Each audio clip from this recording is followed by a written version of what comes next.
जय मसीह की आप सभी को ट्रिपल थी एडमायर में आप सभी का स्वागत है। कैसे हैं आप सभी मसीह भाई बहन। यीशु मसीह की शिक्षाएं परमेश्वर की तरफ से सीधी आज्ञाएं हैं। चलिए वचन में देखते हैं जो मिलता है यूहन्ना 12 उसका 47 से 49 में। इसमें यीशु अपने उद्देश्य और संदेश के बारे में बताते हैं।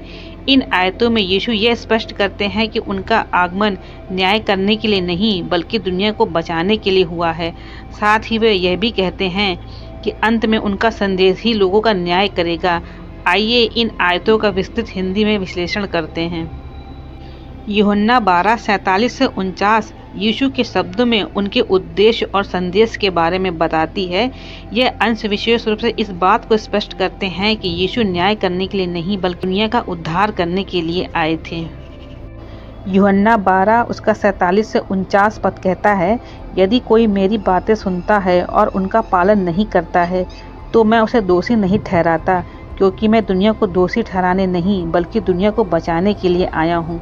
जो मुझे अस्वीकार करता है और मेरी बातों को नहीं मानता है उसके लिए एक न्यायाधीश है। जो शब्द मैंने बोले हैं वही उसे अंतिम दिन में दोषी ठहराएंगे। अपने मन से नहीं बोला, परंतु पिता जिसने मुझे भेजा है उसने मुझे ये आज्ञा दी है कि क्या कहना है और क्या बोलना है। इन वचनों के माध्यम से यीशु कहते हैं कि यदि कोई व्यक्ति उनकी बातों को सुनता है लेकिन उनका पालन नहीं करता है तो वे उसे दोषी नहीं ठहराते। इसका कारण ये है कि उनका उद्देश्य दुनिया को न्याय करने या दोषी ठहराने के लिए नहीं बल्कि उसे बचाने के लिए आया था। इसका मतलब है कि यीशु का प्राथमिक मिशन उद्धार और प्रेम का संदेश फैलाना था, न कि लोगों को उनके पापों के लिए सजा देना। लेकिन इसका मतलब यह भी नहीं था कि न्याय नहीं होगा। यीशु आगे कहते हैं कि जो लोग उन्हें अस्वीकार करते हैं और उनकी बातों को नहीं मानते उनके लिए एक न्यायाधीश होगा। उस न्यायाधीश का स्वरूप यीशु के द्वारा बोले गए शब्द होंगे जो अंतिम दिन में उन लोगों को दोषी ठहराएंगे। इसका अर्थ है कि यीशु का संदेश और उनकी शिक्षा ही अंतिम दिन में लोगों का न्याय करेंगी। यीशु स्पष्ट करते हैं कि वे अपने मन से नहीं बोलते बल्कि जो बातें वे कहते हैं वे अपने परमपिता की आज्ञा से कहते हैं। परमपिता ने यीशु को यह आज्ञा दी है कि उन्हें क्या कहना है और क्या बोलना है। इस प्रकार यीशु की सभी शिक्षाएं और शब्द परमेश्वर की इच्छा के अनुसार होते हैं और उन्हें अनदेखा नहीं करना चाहिए, न अस्वीकार करना चाहिए, क्योंकि ये परमेश्वर की इच्छा का उल्लंघन है।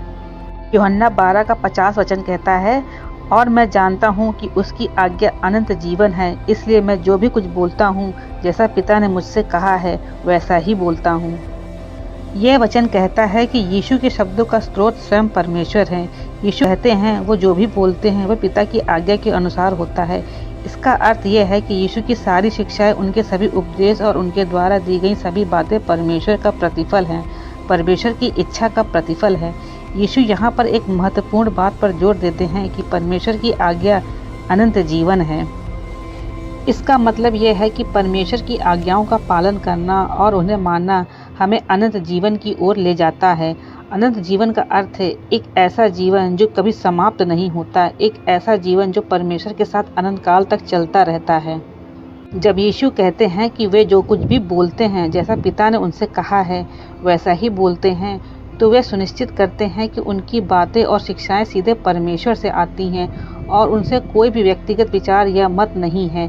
यह समझाने में मदद करता है कि यीशु की शिक्षाएं परमेश्वर की सीधी आज्ञाएं हैं और उनका पालन करना हमारे लिए अनिवार्य है यदि हम अनंत जीवन जीना चाहते हैं तो। इसके अतिरिक्त इस वचन में एक गहन धार्मिक और आध्यात्मिक संदेश यह भी है कि ये हमें समझने में मदद करता है कि हमारे जीवन में परमेश्वर की आज्ञाओं का कितना महत्व है और हमें किस तरीके से उन्हें अपने जीवन में लागू करना चाहिए। परमेश्वर की आज्ञाओं का पालन करना हमें सही मार्ग पर ले जाता है और हमें एक ऐसा जीवन जीने में मदद करता है जो परमेश्वर के निकट हो और उसकी कृपा प्राप्त कर सकें। इस वचन के आधार पर देखें तो यीशु मसीह लोगों का उद्धार करने जगत में आए थे, न कि जगत को दोषी ठहराने आए थे। अगर ये वचन आपको अच्छा लगा हो तो लाइक, शेयर, सब्सक्राइब जरूर कीजिएगा। Thank you.